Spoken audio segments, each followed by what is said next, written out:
एक राजकीय बातमी। रोहिणी खडसे आणि रुपाली चाकणकरांमध्ये सध्या जुंपल्याचं दिसतंय। रुपाली चाकणकर यांना आमदारकीचे डोहाळे लागले असून त्यांनी आधी नगरसेवक होऊन दाखवावं अशी टीका रोहिणी खडसेंनी केली होती आणि त्यावरूनच आता रुपाली चाकणकरांनी पलटवार केलाय। वडिलांच्या नावावर पद मिळवलं, त्यांना टीका करण्याचा काहीही अधिकार नाही असा पलटवार रुपाली चाकणकरांनी रोहिणी खडसेंवर केला।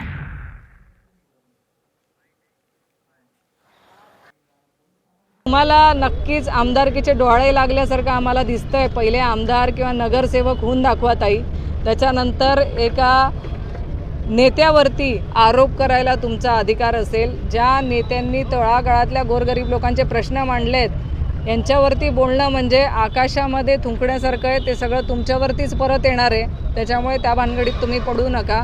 पहिले नगरसेवक कसं होता येईल याकडे लक्ष द्या। त्या पक्षात नव्हत्या यापूर्वी, म्हणजे वडिलांमुळं आणि सोन्याचा चमचा तोंडात असलेली लोक आहेत, त्याच्यामुळे स्वतःचं कर्तृत्व नसताना आम्ही संघटनेतून आलो।